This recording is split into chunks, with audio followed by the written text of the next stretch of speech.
자, 세상 사람들은요, 사회생활 하면서 사람들에게 여러 가지 실망들을 하면은, 특히나 저 사람은 안 그럴 것이다 하고 믿었던 사람들이 배신을 한다거나 실망을 한다 그러면은 세상에 믿을 사람이 하나도 없다.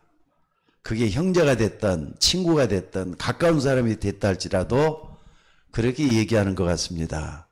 근데 세상이 아무리 변해도 인간은 믿을 게 없어도 예수님은 영원토록 우리가 믿어야 될 하나님의 아들이신 줄로 믿습니다. 그래서 오늘 여러분들이 꼭 좀 기억하셔요.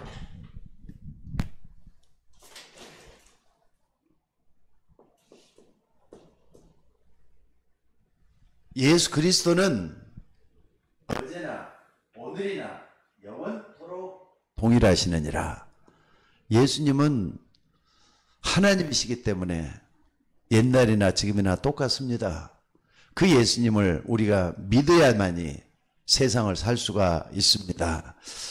자, 지금 전 세계 인구가 얼마나 될 것 같습니까?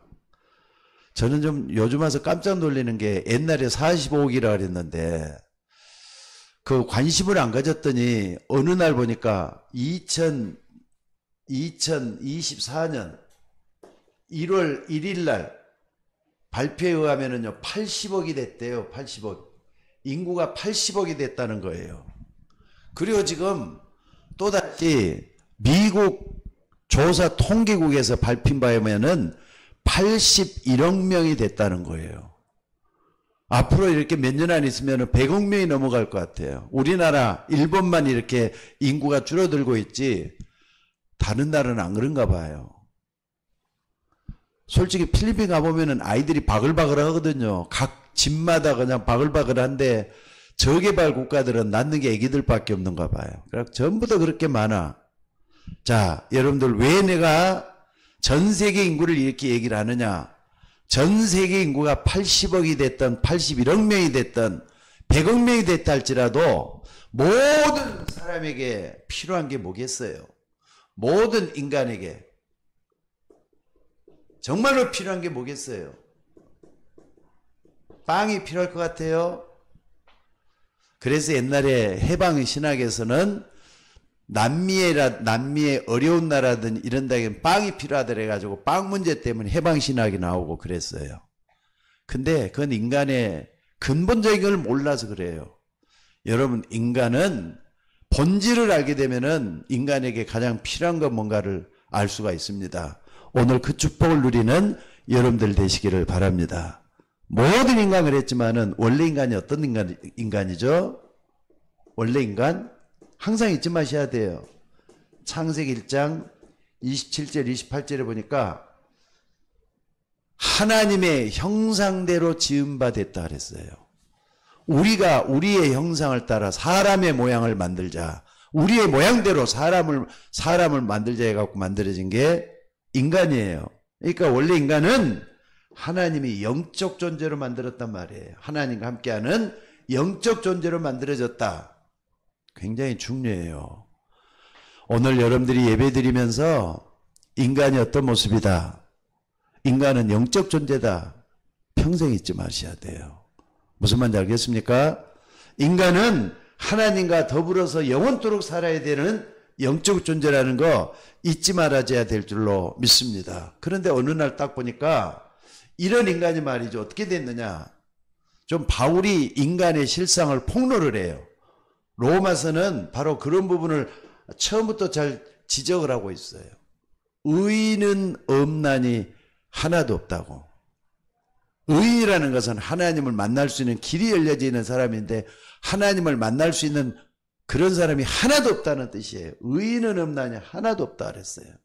그리고 오늘 여기 23절에도 보니까 모든 사람이 죄를 범하였음에 하나님을 알지 못하게 돼갖고 있다 그랬어요. 죄 때문에 하나님을 모르게 돼갖고 있다 이 말이에요.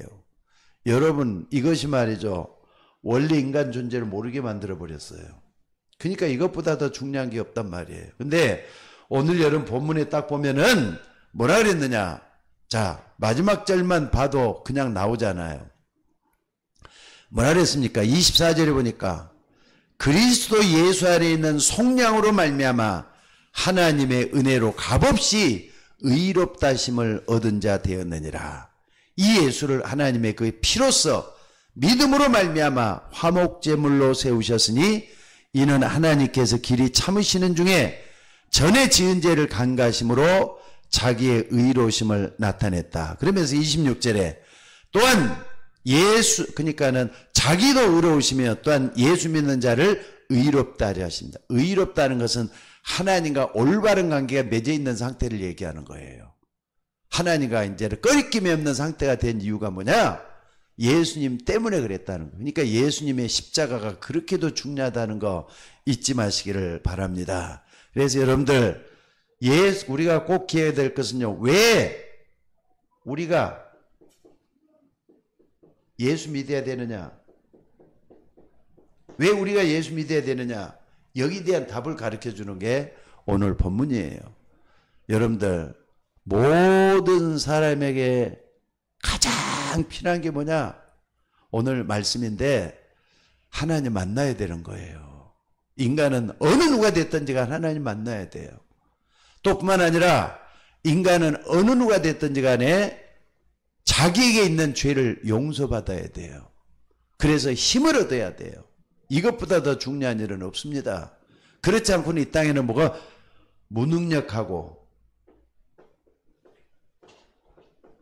무기력하고 쓸모없는 이런 존재가 되고 말 거예요. 그래서 오늘 여러분들 정말로 이 부분을 바로 알아줘야 될 줄로 믿습니다. 그러면 하나님과의 관계만 바르게 되면은 여러분은 축복받고 행복하고 능력 얻으면서 모든 것에 다 복이 임하게 될 줄 믿으시기 바랍니다. 그래서 여러분들 다시 한 번 더 우리가 꼭 좀 봐야 될 게 뭐냐면요, 요겁니다. 이 땅에 재앙과 저주가 어디서부터 오는 것 같습니까? 재앙과 저주 끝일 날이 없잖아요. 여러분 가정은 좀 평안하십니까? 우리 모두가 다 정말로 이 재앙과 저주 문제 해결해야 될 줄로 믿습니다. 이것은 아무도 안 가르쳐줘요. 이 세상에는 어느 누구도 가르쳐줄 사람이 없어요. 내가 왜 이렇게 불행하지? 아니 이런 일이 갑자기 왜 닥치지? 왜 저 사람은 안 그랬는데 나만 왜 이러지? 전부 다 보면은요, 퀘스천 마크, 의심덩어리라니까. 모든 게 다 왜 나만 이러는지 모르겠다. 그러니까 이것 때문에 어떤 사람들은 자포자기하기도 하고, 또 어떤 사람들은 절망에 빠져가기도 하고, 어떤 사람은 우울증에 빠져가고 말이죠. 인생을 너무 말이죠, 포기 상태에서 어렵게 사는 사람 많이 있습니다. 심지어는 이런 사람들 가운데 스스로 목숨을 끊고 죽는 사람들도 있어요. 재앙과 저주 무서운 겁니다. 여러분들, 이 재앙과 저주가 어디에서 오는 겁니까? 이것은 정치인도 답을 못 주고요, 과학자도 답을 못 주고요. 그래서 여러분들, 우리는 하나님의 말씀으로 귀를 기울일 수밖에 없습니다. 이걸 제대로 하려면요, 성경에서 답을 주고 있는 12가지 문제에서 찾을 수밖에 없어요. 12가지 문제. 여러분, 12가지 문제 다시 한번 좀 보면서 재앙과 저주가 왜 오는가를 다시 한번 확인할 수 있는 시간 되셔야 돼요. 자, 창세기 3장 문제죠. 창세기 6장 문제죠. 창세기 11장 문제죠. 사도행전 13장, 16장, 19장. 그리고 뭡니까? 불신자 상태 6가지. 요걸 12가지 문제라고 성경은 우리에게 가르쳐주고 있습니다. 전부 다 성경에 나오는 것들이니까 성경에서 답을 찾아야 돼요. 창세기 3장 문제가 딱 왔는데, 하나님이 지으신 들짐승 중에 뱀이 가장 강교하더라. 뱀이 아담과 꼬여가지고 어떻게 했다 그랬죠? 아담과를 꼬여서 하나님을 떠나게 만들어 버렸어요. 그러니까 이때부터 사람들은 하나님을 닮은 것처럼 착각을 하면서 살아요. 그게 자기중심이에요. 나중심이란 말이에요, 이게. 또 창세기 6장 문제는 누가 뭐래도 물질, 돈 없으면 안 돼. 돈 있어야 돼. 돈 하는 사람이 돼버렸어요. 물질 중심. 이게 돼버렸잖아요. 또 11장에는 성공 중심. 나중심 때문에 하나님을 다 떠나버렸어요. 그러니까 여러분들 이게 뭔가를 잘 보셔야 돼요. 또 사도행전 13장은 전부 다 이거 뭐가 다 연관이 있습니다. 잘 읽어보셔야 돼요, 여러분들. 전부 다 우상 문제예요. 우상 문제예요. 우상 문제. 근데 요게 말이죠. 어떻게 돼 갖고 있는가 이 부분을 아셔야 돼. 그 불신자 6가지 상태는 태어나면서부터 죽을 때까지 인간이 어떤 문제에 빠져 있는가 이걸 가르쳐 주는 게 불신자 상태 6가지예요. 그래서 여러분들 중심 했는데 함정이라는 걸 잊지 마셔야 돼. 이거 함정. 나만을 위해서 사는 것. 지금 갈수록 사람들은 자기밖에 모르는 세상이 돼가고 있습니다. 젊은 아이들이 더 그러는 것 같아요. 또 뿐만 아니라 돈이 최고야. 황금 우상 만능주의에 돼가고 있어요. 함정이에요. 하나님은 이렇게 창조하지 않았다니까요. 성공해야 된다. 이 땅에서 성공하면 뭐합니까? 육신적인 성공, 세상적인 성공. 이게 전부 다 함정이라는 걸 잊지 마셔야 돼요. 하나님은 어떻게 살아야 된다? 하나님과 더불어서 하나님의 영광을 위해서 살아야 돼요. 고린도전서 10장 31절에 보니까 먹든지 마시든지 무엇을 하든지 다 하나님의 영광을 위해서 하라 이렇게 했어요. 근데 함정에 빠져 있어요. 그러니까 재앙과 저주는 여기에서 다 오는 거예요. 또 우상 문제가 오는 것은요, 과거로부터 지금까지 또 오는 틀, 문화의 틀이라는 거, 전통 문화라는 것 속에 이게 틀에 갇혀 있다니까. 여러분들 이걸 잊지 마시고 붙잡으셔야 돼요. 그리고 요건요, 누구든지 다 불신자의 6가지가 다 찾아와요. 그래서 올무 이렇게 딱 흘러가고 있잖아요. 그래서 오늘 여러분들이 정말로 불신자의 6가지는 운명이라는 이 올무에 빠져 있어. 자기에게 주어져 있는 자기만의 운명이 다 주어져 있잖아요. 환경도 틀리고 배경도 틀리고 또 자기 가진 것도 다 틀리지만 이게 전부 다 뭐냐? 올무라니까. 이게 참 이게 표현을 잘 해놓은 것 같아. 함정, 틀, 올무. 요 12가지 문제 때문에 재앙과 저주가 온다는 거 잊지 마셔야 돼요. 그래서 오늘 여러분들이 이 부분을 알기 원한다면은 더 중요한 걸 우리가 좀 봐야 돼요. 그게 뭐냐? 두 번째는요, 원죄. 많은 사람들이 원죄는 아담과 지은 죄가 원죄다 그래요. 그럴까요? 여러분도 그렇게 생각을 하셔요? 특히나 우리 서울 예익교회 같이 나오고 있는 성도들은 이렇게 얘기하면 안 됩니다. 원죄는 이 땅의 모든 사람들에게 다 찾아와 있는데 하나님을 모르는 무지예요. 하나님을 알지 못하는 무지, 하나님을 모르는 죄가 원죄예요. 하나님을 모른단 말이에요. 사람들이 태어나면서부터 하나님을 모르게 돼갖고 있잖아요. 태어나면서 하나님을 알면 이렇게 안 할 거예요. 하나님하고 전혀 상관없는 것 같이 태어나요. 이게 원죄란 말이에요. 그러니까 왜 이리 됐느냐? 원래 인간은 하나님과 함께 살도록 돼 있는데 하나님을 떠나고 있다 보니까 떠나도 너무 멀리 떠나버렸어. 그래 하나님을 모르게 돼버렸어. 이게 원죄예요. 그러니까 이 땅의 사람들은 자기가 원죄를 가지고 있는데 원죄가 어떻게 역사하고 있는가를 몰라요. 원죄의 역사를 여러분들이 잊지 마셔야 돼요. 원죄의 역사 이걸 잊지 마셔야 돼요. 또 뿐만 아니라 원죄뿐만 아니라 여러분들 자범죄. 왜 자기가 죄를 짓는데도 죄를 짓는데 내가 이 죄가 뭔지도 몰라요. 그래서 여러분들 이 죄를 우리 모두가 다 용서받아줘야 될 줄로 믿습니다. 네, 오늘 조금 전에 하나 더 우리가 정리를 한번 해보십시다. 자범죄를 좀 이따 우리가 보도록 하고요. 그래서 하나님을 모르는 여기에서 뭐 하느냐? 다른 세상을 우리가 읽어야 되니까, 다른 세상을 읽어야 되니까 요한복음 1장 12절에 보니까 영접하는 자고 그 이름을 믿는 자들에게는 하나님의 자녀가 되는 권세를 줬다 그랬어요. 하나님의 자녀가 된다니까. 예수님을 통해서 하나님을 알 수 있는 길이 열리는 게 바로 이걸 얘기를 하는 거예요. 또 뿐만 아니라 요한복음 5장 24절에 보니까 뭐라 그랬습니까? 예수님이 직접 얘기했어요. 진실로 진실로 내게 이르노니 내 말을 듣고 또 나 보내신 이를 믿는 자는 영생을 얻었고 심판에 이르지 아니하나니 사망에서 생명으로 옮겼느니라 그랬잖아요. 하나님을 모르는 이것 때문에 사망이 왔는데 생명으로 옮겨지도록 됐어요. 하나님의 자녀가 되는 권세를 줬다 그랬어요. 그러니까 이런 부분을 우리가 정말 알고 하나님께 감사해야 돼요. 그 다음에 로마서 5장 8절에 우리가 아직 죄인 되었을 때 그리스도께서 우리를 위해서 죽으심으로 하나님의 사랑을 확증했다 그랬어요.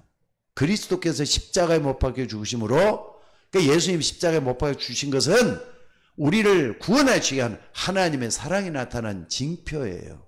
이걸 잊지 말고 붙잡는 우리 모두가 되셔야 될 줄로 믿습니다. 그리고 세 번째는요, 자범죄. 원죄 때문에, 알지 못하는 원죄 때문에 사람들이 자범죄를 짓고 있는데, 요한일서 1장 9절에 보니까 자범죄 무섭잖아요. 근데 사람들이 겁없이 막 죄를 져요. 알게도 짓기도 하고 모르고도 짓기도 하고 그래요. 근데 만일 너희가 너희 죄를 자백하면 저는 미쁘시고로사 너희 죄를 사하실 것이요 모든 불의에서 너희를 깨끗게 하실 것이다. 사도 요한은 분명히 우리에게 밝히고 있습니다. 내가 짓는 죄 반드시 값을 치료해야 되도록 되어 있어요. 종교에서는 뭐냐? 율법 지키지 않으면 다 이렇게 지옥 간다. 율법 지키지 않으면 벌 받는다. 이런 말 수시로 해요. 특히나 이런 하나님의 법 있잖아요. 하나님의 법을 우리는 그냥 지나가면 안 됩니다. 하나님의 법에 의하면은 예수 그리스도의 십자가의 피공로로 인해서 우리가 죄 용서함 받을 수 있는 길을 다 열어놨어요. 그래서 만일 너희가 너희 죄를 하나님 앞에 자백하면 저는 변함이 없단 말이에요. 옛날에는 변함이 없어요. 한 번 말씀만 끝까지 지키는 시건치 아니하시는 하나님께서 용서하실 것이요 모든 불의를 깨끗게 하실 것. 저는 이 말씀을 믿습니다. 저도 날마다 죄를 짓거든요. 왜? 하나님 앞에 불신앙의 죄도 많이 짓고 또 때로 보면은 거짓말도 하기도 하고 원치 않게 그런 말도 해요. 또 하나님 앞에 부끄러운 죄를 많이 지어요. 그래도 하나님께 생각나는 대로 떠오른 대로 용서를 빌고 그래요. 자, 그래서 하나님의 역사를 보게 되는 것을 볼 수가 있습니다. 그래서 여러분들 이 자범죄 원죄 죄 때문에 결국 뭡니까? 죽음이 온 거예요. 죽음 속에는 불행이 포함되어 있고 재앙저주가 포함되어 갖고 있는 거예요. 요 때문에 오는 거라는 거 잊지 마시기를 바랍니다. 그러니까 재앙과 저주, 원죄, 자범죄 이건 인간이 스스로 해결할 수 없기 때문에 예수님을 보내서 그 독생자 예수님을 보내서 어떻습니까? 우리를 용서해 주시기 위한 모든 계획을 세우신 줄로 믿습니다. 그래서 하나님이 세상을 이처럼 사랑하사 독생자를 주셨으니 이는 저를 믿는 자마다 멸망치 않고 영생을 얻게 하려 하심이라. 이게 하나님의 목표예요. 이 땅을 구원하시기 위한 하나님의 사랑이 그리스도의 십자가를 통해서 나타나게 된 줄로 믿습니다. 그래서 오늘 여러분들이 이걸 알고요. 좀 하나님의 사랑을 볼 수 있는 눈이 열리기를 주의 이름으로 축원합니다. 아이고 성경을 요거를 안 적었네. 세상 사람들이 꼭 필요로 하는 거.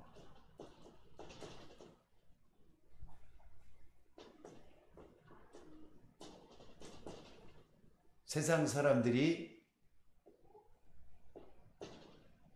꼭 필요로 하는 거. 이게 뭐냐 이거예요. 여러분들 세상 사람들에게 꼭 필요한 게 뭘 것 같습니까? 나는 여러분들에게 성경 전체를 아주 예수님이 비유를 들어가지고 예수님의 비유를 통해서 우리에게 가르쳐준 아주 중요한 비유가 있어요. 그걸 여러분에게 한번 좀 소개를 하려고 그래요. 그게 뭐냐면은 누가복음 15장에 보면은 잃어버린 자에 대한 비유가 나와요. 근데 여기 11절로부터 32절에 보니까 예수님이 첫째 아들과 둘째 아들과의 비유를 통해서 이 땅의 모습을 잘 대변해 놓고 있는 비유가 나옵니다. 그러니까 누가복음 15장에 보면 잃은 자에 대한 거, 그러니까 양 100마리가 있는데 한 마리 양이 있었다. 근데 양을 잃어버렸단 말. 그러면 99마리 양을 주고 찾아 헤매지 않겠느냐 얘기를 했어요. 또 드라크마에 대한 비유도 했어요. 아주 드라크마는 굉장히 중요한 거잖아요. 근데 이걸 잃어버렸단 말이에요. 근데 방바닥 어디가 됐든 전부 다 찾아 헤매지 않겠느냐 이걸 얘기를 했어요. 잃어버린 자를 찾기 위해서 힘쓰시는 하나님의 모습을 얘기하는데, 근데 그것도 그렇지만 여기에 비유, 탕자에 대한 비유가 나온다 이 말이에요. 탕자에 대한 비유. 여기서 목표가 되는 탕자입니다.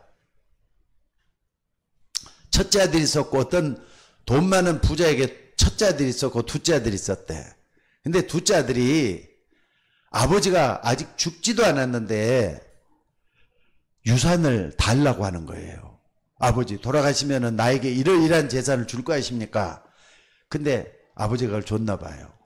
근데 그걸 가지고 다른 나라로 가가지고 허랑방탕하면서 아마 몇 년 동안은 그렇게 재밌게 또 이렇게 원하는 대로 술도 먹고 뭐 무슨 하고 싶은 것도 다 하고 또 이상한 남자도 만나고 여자도 만나고 그러면서 놀았겠죠? 허랑방탕해서 다 써버린 거예요. 그러니까 다른 타국에 가서 이제 자기 스스로 해결해야 되는데 돈도 없어졌단 말이에요. 떨어져 갖고 있는데 돼지 그 키우는 그 사람한테 붙여서 사는 거예요. 돼지가 먹는 지엄냐물 먹으면서 자기 신세를 막 하는 거예요. 자기 신세를 여러 가지로 한탄을 하는 거예요. 그러면서 가만히 생각해 보니까 내가 왜 이렇게 됐지 하다 보니까 자기 아버지 집이 생각이 나는 거예요. 아버지 집에는 품꾼이 얼마나 많은가, 양식이 풍족한 품꾼이 얼마나 많은가. 차라리 내가 이렇게 사느니 돼지 집에서 이렇게 사는 것보다 아버지 집으로 다시 돌아가야 되겠다. 아버지 집에는 아버지가 설마 날 버리겠느냐. 아버지 집으로 돌아가야 되겠다. 근데 그래가지고 이제 다 정리하고 아버지 집으로 돌아가는 거예요. 근데 거기다가 이제 아들이 그냥 죄인의 모습으로 이제 가는 거예요. 가는데 어떻게 보이느냐? 여기 보니까 이제 보인단 말이에요. 저 멀리서 아버지가 뭐하고 있느냐? 멀리 떠나버렸던 자기 아들 돌아오기만을 기다리고 있었던 거예요. 반가워서 막 뛰어오시는 거예요. 뛰어와가지고 서로 얼싸안고 서로 막 이렇게 기뻐하면서 내가 어디 갔었느냐 이렇게 묻기도 했겠죠. 그러면서 이렇게 하니까 너 왜 이제 왔느냐 이렇게 물으니까 둘째 아들이 하는 말이 뭐라 그럽니까? 아버지 나를 종으로 좀 써달라고. 나는 아들이라고 감히 말을 못하겠습니다. 그러니까 아니야 너는 아들이야 아들이야 이렇게 하면서 종들한테 얘기를 하는 거예요. 뭐라고 얘기를 하느냐? 여기 보니까 22절 23절에 보니까 여기 22절 23절에 보니까 이런 말을 해요. 아버지는 종들에게 이르되 제일 좋은 옷을 입히고 손에 가락지를 끼우고 발에 신을 신기라. 이것은 아들을 신분을 회복해 주는 거예요. 너는 종이 아니라 아들이다. 아들 신분을 회복해 주는 거예요. 여러분들 그리고 나서 아버지가 종들한테 또다시 뭐라 하냐? 송아지를 송아지를 잡으라는 거예요. 그것도 살이 그득오른 송아지를 잡으라. 우리가 오늘 먹고 즐기자. 이렇게 얘기를 했다 그랬어요. 아들이 돌아왔다고. 여러분들 한 번 구원받은 여러분은 하나님의 자녀의 축복을 잃어버렸다 할지라도 하나님을 다시 찾으면 회복이 되는 거예요. 한 번 구원받는 영원히 구원받는다 이 말이에요. 여러분들이 잊지 마시기 바랍니다. 그러니까 자, 근데 이제 문제는 큰아들이야. 여기 둘째 아들 나온다 그랬죠? 둘째 아들. 그리고 큰아들. 둘째 아들은 밭에 나가서 열심히 일을 하다가 그때 들어왔는가 봐요. 그때 들어왔는가 봐. 들어와보니까 풍악 소리가 울리고 집에서 잔치가 벌어져 갖고 난리야. 그래. 아버지가 나도 없는데 어떻게 잔치를 벌였지? 나중에 좋은 데로 집에 무슨 일이 있었냐 그랬더니 예, 도련님이 돌아왔습니다. 작은 아드님이 돌아와가지고 이렇게 기뻐해서 그런 겁니다. 그러니까 큰아들이 막 그러잖아. 아니, 나는 집을 떠난 적도 없고 돈을 없앤 적도 없는데 아버지는 둘째 아들 다 재산을 다 탕진하고 돌아오는 아들 때문에 저렇게 잔치를 베풀어? 이거 이상하네? 하면서 이제 뼈트렁해갖고 아버지한테 돌아오는 거예요. 그러니까는 아버지가 뭐라 그럽니까? 예, 내 것이다 너 것이고 너 것이다 내 거 아니냐? 그거 걱정할 필요 없는데 왜 그러느냐? 여러분들, 둘째 아들은 하나님을 떠난 세상 사람들을 얘기하는 거예요. 그리고 큰아들은 뭐냐? 유대인들을 얘기하는 거예요. 하나님의 깊은 뜻을 모르는 거예요. 유대인들은 율법, 제도 이런 것만 생각을 해요. 하나님의 법 이런 것만 생각을 해요. 근데 둘째 아들을 향한 세상을 뭐냐? 아까 요한복음 3장 16절에 그랬죠. 하나님이 세상을 이처럼 사랑하사 독생자를 주셨으니 하나님이 세상을 이처럼 사랑하사 독생자를 주신 그 이유를 우리가 둘째 아들을 통해서 하나님의 사랑을 잊고 배울 수 있는 우리가 되셔야 될 줄로 믿습니다. 그래서 여러분들 꼭 좀 기억하셔야 돼요. 공의는 법이에요. 법. 그리고 사랑. 하나님의 사랑은 아가페적인 사랑이죠. 헌신하고 희생하고. 여러분들 어디에 내가 있는가를 돌아보면서 예수님의 비유를 통해서 인간들의 하나님을 떠난 모습을 발견하고 하나님께 돌아가야 되는 둘째 아들의 모습을 찾아내는 우리 모두가 되셔야 될 줄로 믿습니다. 그래서 꼭 좀 기해야 될 건 뭐냐? 아까도 얘기했죠. 요한복음 3장 다시 한번 정리할게요. 하나님이 세상을 사랑해서 예수 그리스도를 이 땅에 보내셨다. 이걸 꼭 잊지 말고 붙잡는 여러분이 되셔야 될 줄로 믿습니다. 그래서 요한복음 5장 24절에 내가 진실로 진실로 내게 이르노니 내 말을 듣고 또 나 보내신 이를 믿는 자는 영생을 얻었고 심판에 이르지 아니하나니 사망의 생명으로 옮겼느니라. 하나님은 하나님을 떠난 인간을 돌아오지 않으면은요 다 망하는 거예요. 돌아오지 않으면은 인간은 별 수 없어요. 그대로 뭐 죽어야지. 죄를 짓고 하나님을 떠난 인간은 하나님께 돌아오자면 다 죽는 거예요. 요걸 가르쳐 주는 거예요. 진실로 진실로 너희에게 이르노니 내 말을 듣고 나 보내신 이를 믿는 자는 영생을 얻었다잖아요. 사망의 생명을 옮겼다잖아요. 오늘 여러분들이 이런 부분을 꼭 좀 기억하시기 바랍니다. 로마서 5장 8절에서도 우리가 아직 죄인 되었을 때 그리스도께서 우리를 위해서 죽으심으로 우리에게 대한 자기의 사랑을 확증하셨느니라 그랬어요. 오늘 여러분들 세상 사람들에게 꼭 필요한 게 뭐냐? 예수님은 그리스도. 이거 아는 거예요. 이거 아는 게 하나님 만나는 길이에요. 그리스도를 통해서 그리스도를 체험해서 내 속에 내 죄 용서함을 사유함을 받았다 확실하는 게 뭡니까? 제사장 된 그리스도를 믿는 거예요. 또 뿐만 아니라 여러분들이 세상에 힘을 얻고 살려면은 왕 되신 그리스도로 인하여 내 자신이 이제는 하나님을 만나고 하나님과 더불어 사는 이 축복소로 들어가는 원래 인간의 모습으로 돌아가는 게 가장 중요한 겁니다. 그래서 오늘 예배하는 여러분들이 이 부분을 놓치지 말고 붙잡는 여러분이 되시기를 바랍니다.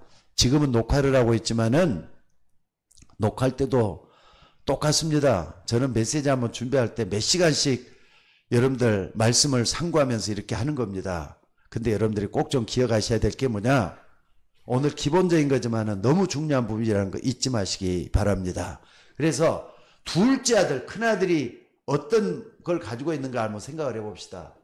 둘째 아들은 어떻게 돼 갖고 있느냐. 자, 오늘 여러분들이 봐야 될 게 뭐냐면요. 아무도 모르는 문제.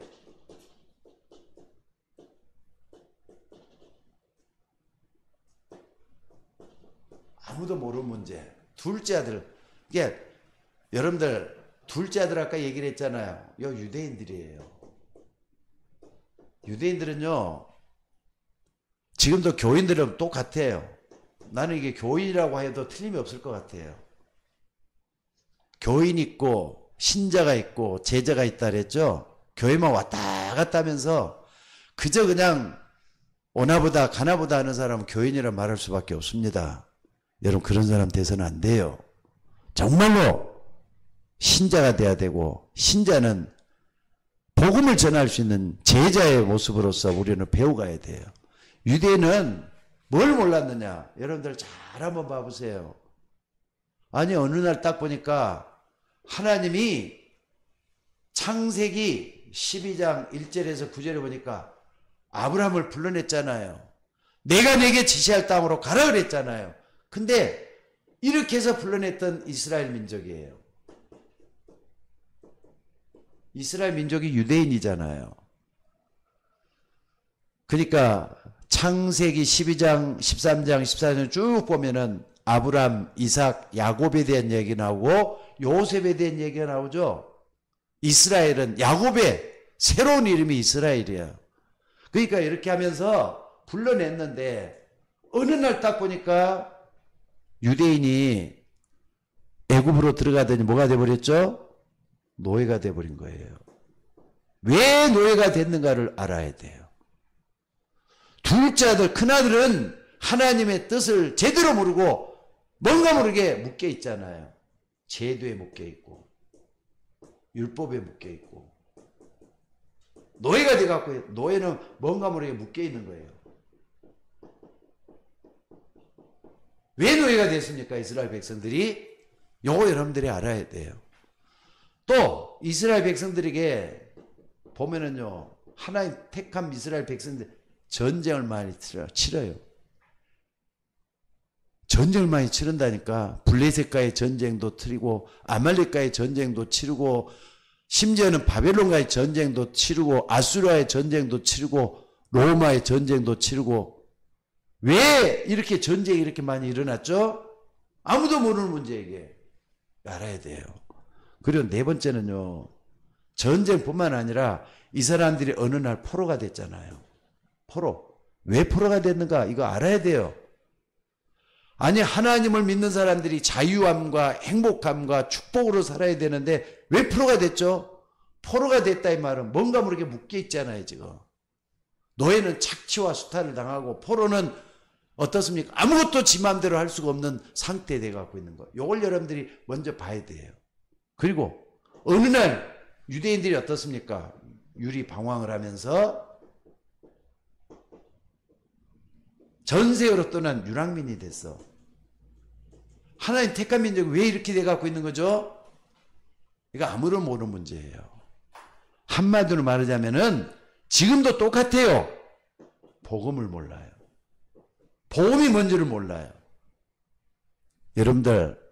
여러분들이 한번 성경을 확인 한번 해보시면서 인터넷에 떠돌고 있는 복음이란 뭔가 한번 쳐보세요. 인터넷 구글이라든지 또는 뭐 다음이라든지 이런 검색 엔진을 딱 쳐가지고 복음이 뭔가 한번 쳐봐요. 그러면은 복음에 대해서 정확하게 쳐놓은 데가 별로 없어요. 근데 그래서 나는 사도행전 같은 데서 사도행전 어떻습니까? 5장 42절이라든지 17장 3절이라든지 18장 8절이라든지 또 18장 28절 같은 데서 복음 초대기가 뭘 전했는가? 복음을 전했는데 예수가 그리스도라는 이게 복음이라는 확신을 가지고 있어요. 여러분 그걸 확실히 딱 붙잡고 여기서 빠져나올 수 있는 여러분들이 되셔야 돼요. 그래서 이걸 전하는 게 뭡니까? 전도잖아요. 그리고 선교잖아요. 이 사람들이 뭘 몰랐느냐? 아무도 모르는데 뭐 때문에 복음을 전해야 되는지 이걸 몰랐다니까. 유대인들은 왜 지금도 몰라요. 그러니까 유대인들이 모르는 게 뭔 줄 아세요? 원죄가 뭔지를 아직까지도 모르고 있어요. 아니 사람들이 짓는 죄, 이것만 가지고 죄를 알고 있다니까. 이건 오늘날 많은 교인들도 그렇게 생각을 하잖아요. 이거 잘못된 거예요. 오늘 여러분들이 이런 부분에서 완전히 답을 얻을 수 있기를 바랍니다. 무엇 때문에 자꾸 복음 얘기하고 전도 선교 얘기를 하는지. 하나님은 이것 때문에 불러냈잖아요. 그래서 여러분들 예수님이 이 땅에 오셔서 부활 메시지를 절대로 잊어서는 안 될 줄로 믿습니다. 부활 메시지. 예수님의 부활 메시지는 내가 몇 번씩이나 강조했지만은요, 한마디로 말해서 제자 삼으라는 거잖아요. 모든 족속을 제자 삼으라는 거잖아요. 또 치유, 많은 사람을 치유해야 돼요. 그리고 렘넌트 살려내는 거, 어린이들, 젊은이들 살려내는 거, 그리고 땅끝까지 복음 전하는 거, 선교 전도, 요거를 해야 될 거. 아무도 모르는 문제가 여기서 다 나오기 때문에. 그래서 여러분들이 이거 붙잡고 기도하는 여러분들 되시기를 바랍니다. 근데 아까 말했지만은요, 하나님이 이스라엘을 택한 것처럼 하나님 여러분을 택해냈어요. 이걸 잊지 마셔야 돼요. 노예, 많은 사람들이 알지 못하는 문제에 갇혀가지고 묶여있는데 사단의 노예가 돼갖고 있어요. 영적인 노예란 말이에요. 이것 때문에 다툼이 일어나고 갈등이 일어나고 그러는데 왜 자꾸 이렇게 다툼이 일어나는지, 갈등이, 배후에서 역사하는 것들을 영적 세력을 몰라서 그래요. 포로 묶여있단 말이에요. 영적으로 묶여있다니까. 요걸 영의 눈을 두고 다 봐야 돼요. 영적인 걸 영의 눈을 두고 봐야 돼요. 그러면은 이게 쫙 보이게 돼 갖고 있어요. 아무도 모르는 문제는 영적인 문제라니까. 요걸 잊지 마시고 여러분들이 다시 한번 힘을 얻는 여러분들 되시기를 바랍니다. 그래서 세상 사람들 전혀 안 해요. 세상 사람 안 하는 문제가 뭘 것 같습니까? 반대로 교회 가는 것이 있어요. 교회 가는 거. 교회 가는 게 전도요, 선교입니다. 이 부분에 대해서는 진짜 구원받는 사람이라면은 목숨만큼 귀중하게 여길 수 있도록 하셔야 될 줄로 믿습니다. 그리고 여러분들 중요한 게 뭐냐면 예수님이 이 땅에 오셔서 부활 승천하실 때도 그렇지만은요, 처음부터 가르친 게 있어요. 사람들은 여기에도 관심이 전혀 없어요. 관심도 없다니까.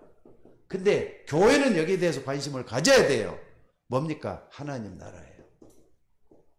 하나님 나라. 요거 관심 가져야 돼요. 그러니까 예수님 우리에게 뭘 가르쳤습니까? 주기도를 가르쳤어요. 예수님, 우리가 어떻게 기도합니까? 요한의 제사는 이렇게 기도했는데 우리는 어떻게 기도하면 좋겠습니까? 했을 때 예수님이 뭐라 그랬느냐? 너희는 이렇게 기도하라. 하늘에 계신 우리 아버지여, 이름이 거룩히 여김을 받으시오며 나라에 임하옵시며. 하나님 나라가 임하게 달라는 거. 하나님 나라가 임하게 달라 기도했다 그랬잖아요. 나라가 임하게 달라. 제일 처음부터 이렇게 했어요. 또 마태복음 6장 33절에 너희는 먼저 그의 나라와 그의 의를 구하라. 기도할 때 가장 중요한 것은 하나님 나라라니까. 너희는 먼저 그의 나라와 그의 의를 구하라. 그래야 이 모든 걸 너에게 더해주시라 그랬어요. 또 뿐만 아니라 여러분 뭡니까? 끝에도 말이죠.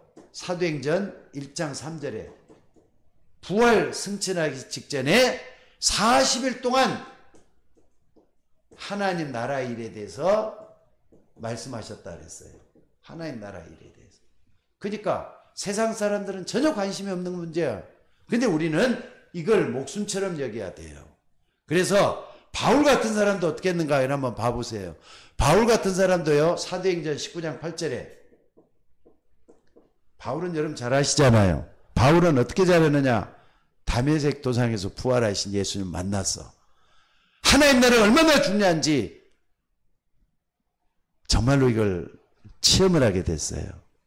그러니까 교회가 이걸 제대로 가르쳐줬나 봐요. 안디옥 교회도 뿐만 아니라 정말 누굽니까? 아나니아를 통해서 또 많은 것을 우리가 배웠어요. 여기서 보니까 뭐라 그랬습니까? 사도행전 19장 8절에 뭐라 그랬느냐?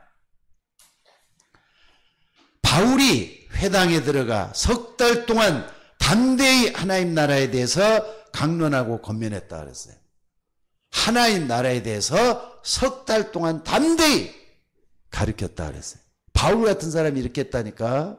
그러면은 예수님도 그렇게 강조하고 바울도 그렇게 강조했다는 하나님 나라, 여러분과 제가 이거 붙잡고 기도하셔야 돼요. 그래서 먼저는 여러분 마음속에 하나님 나라가 이루어지는 게 제일로 중요해요. 사람들이 전혀 안 하는 이 문제에 대해서 눈을 열어서 기도할 수 있는 우리 모두가 되셔야 될 줄로 믿습니다. 그러니까 바울 같은 사람은요, 사도행전 20장 24절에 보니까 이 복음을 제대로 알고 하나님 나라를 알고 나니까 뭐라 그럽니까? 사명을 이것 가지고 사명 다 했어요. 나의 달려갈 길과 주 예수께 받은 은혜의 사명, 이것을 마치려면은 내 생명을 조금도 여기지 않겠다. 이거 체험한 사람들이요, 하나님 나라를 위해서 헌신하고 충성하고 힘을 모으는 겁니다. 오늘 여러분들이 이 속에 있기를 주의 이름으로 축원합니다. 그래서 정말로 바울처럼 우리도 하나님 앞에 헌신하고 충성하고 하나님의 영광을 위해서 우리 모두가 사용되어야 될 줄로 믿습니다. 꼭 기억하셔요. 여러분들 지금도 말이죠, 우리는 바울이 했던 것처럼 빌립보서 3장 20절에 보니까 오직 우리의 시민권은 하늘에 있다 그랬어요. 이미 우리는 구원받은 하나님의 자녀라니까. 둘째 아들이 허랑방탕해서 다 모든 걸 없애버렸다 해도 아버지는 다 품어주잖아요. 돈, 그까진 거 그게 문제가 아니다. 너가 내 아들인 게 더 중요하다. 첫째 아들, 둘째 아들 변함이 없잖아요. 아버지가 낳은 게 확실히 맞잖아요. 여러분들이 예수님을 영접해서 하나님의 자녀가 됐으면은 이런 축복을 누리고 있다는 거 꼭 잊지 마시기 바랍니다. 자, 그래서 결론적으로 말씀을 드릴게요. 여러분들이 꼭 뭘 좀 봐야 되느냐, 꼭 좀 잊지 말고 기억하는 여러분들이 되시기를 바랍니다. 마태복음 10장 40절에서 42절에 제가 이걸 좀 써놨어요. 그대로 한번 읽어볼게요. 예수님이 했던 말씀이에요. 너희를 영접하는 것은 나를 영접하는 것이요, 나를 영접하는 자는 나 보내신 이를 영접하는 것이다.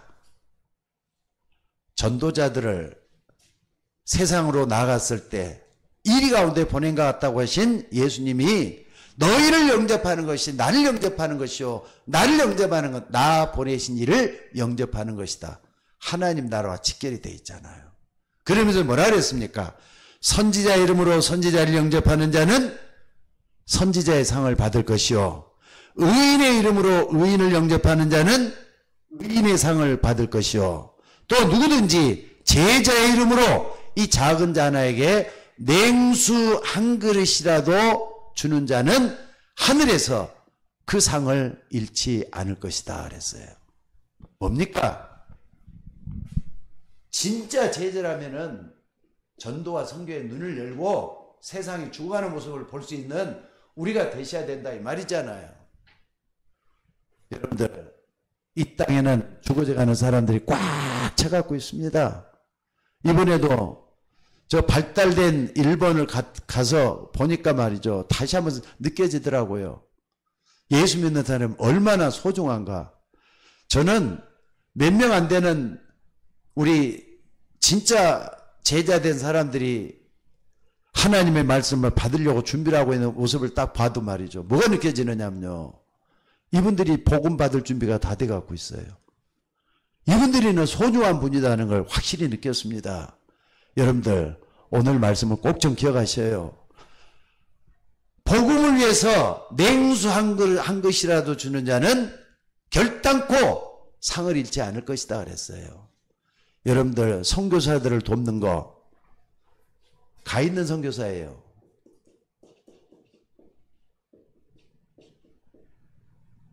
여기서 그 가 있는 선교사를 돕는 것 같은 뭐라 그러죠? 보내는 선교사라 그래요.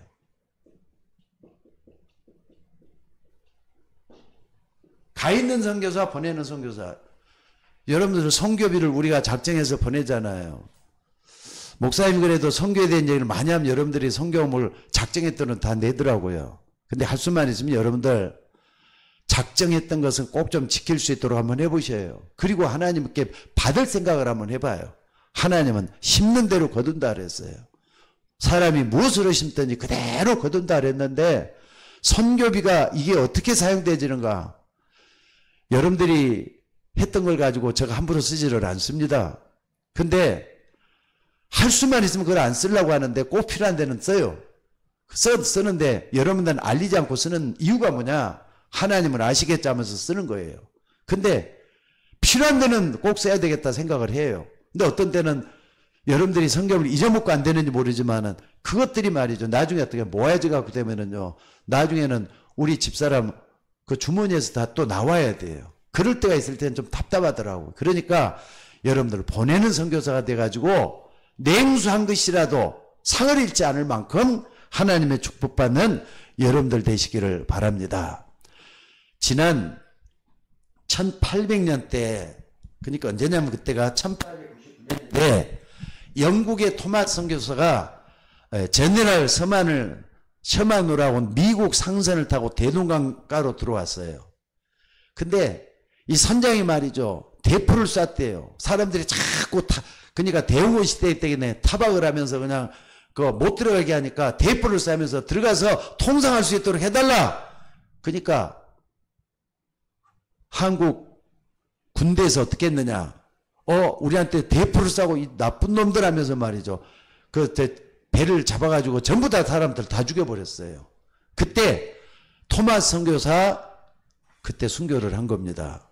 토마스 선교사도 똑같은 이 배에 탄 사람이니까 뭐 선교사라는 걸 개념도 없잖아요. 그때는 처음 왔을 때는. 처음에 우리 한국에 들어왔을 때 토마스 선교사 목을 잘라서 죽인 거예요. 근데 죽기 전에 자기한테 와서 말이죠. 포박주를 딱 하고 있는 쫄병 군인, 그러니까 이 포졸이라고 봐야 되겠죠. 이 포졸 중에 그 이름이 누구냐? 박춘권이라는 사람에게 자기 가지고 있는 성경을 딱 줬대요. 성경을 줬는데 이 사람이 그걸 가지고 딱 이렇게 했는데 우리 한문으로 돼갖고 있는 성경을 아마 줬는가 봐요. 일부 중국에서 가져왔던 성경을. 근데 이걸 딱 나중에는 죽으면서 토마스 선교가 죽으면서 받았더니 성경 이게 뭐지? 하면서 거기서 복음을 깨닫게 된 거예요. 성경을 보다가. 그리고는 나중에 이제 마페 선교사가 있습니다. 선교사를 딱 만나가지고 내가 이런 사람이라고, 내가 바로 그 토마스 선교를 죽인 사람이라고 하면서 마페 선교사 앞에 고백을 하면서 내가 그분이 줬던 성경을 가지고 이 복음을 깨닫게 된다라면서 얘기를 했다고 합니다. 우리나라는요, 선교사가 먼저 들어온 게 아니에요. 복음이 먼저 들어온 거예요. 여러분들 선교사를 만나고 전도자를 만나기 전에 누굴 먼저 만나야 되느냐? 복음을 먼저 만나셔야 돼요. 복음은 바로 여기서 완전히 빠져나오는 둘째 아들처럼 죄를 짓는 우리라 할지라도 하나님 앞에 나오시는 아주 중요한 그런 부분이잖아요. 여러분 세상 사람들에게 꼭 필요한 것은 복음밖에 없다고 나는 믿습니다. 그래서 사도행전 4장 12절에 뭐라 그랬습니까? 베드로가 이럴 때기를 하잖아요. 다른 이름으로서는 구원을 얻을 수 없나니 천하인간의 구원을 얻을 만한 다른 이름을 주신 적이 없다. 저 모퉁이 머릿돌이 우리에게 귀한 것이다 하면서 저 모퉁이 대신 예수 그리스도를 설명을 하고 있는 거예요. 여러분 예수님만이 구원의 축이 되는 걸 믿으시기 바랍니다. 예수로 말미암아 우리는 구원받을 수 있어요. 세상 사람들에게 가장 필요한 것은 이것보다 더 큰 것은 없다는 걸 믿으시기 바랍니다. 하나님의 은혜를 붙잡고 기도할 수 있는 여러분들 되시기를 주의 이름으로 축원합니다. 자, 기도하겠습니다. 하나님 은혜를 감사합니다. 우리도 세상에서 우리에게 기득권 가지고 있는 이것만 가지고 모든 복을 누리려고 하다가 다 잃어버렸을 때는 하나님을 찾습니다. 근데 하나님 앞에 찾아와서 아들 된 것을 회복하는 거 얼마나 중요한 겁니까? 하나님 이 시간에도 우리에게 함께 해주셔서 참으로 777의 여정을 777의 망대를 777의 이정표를 걸어갈 수 있는 우리 모두가 되게 하옵소서. 우리 모두가 전도자가 될 수 있도록 인도해 주시기를 원합니다.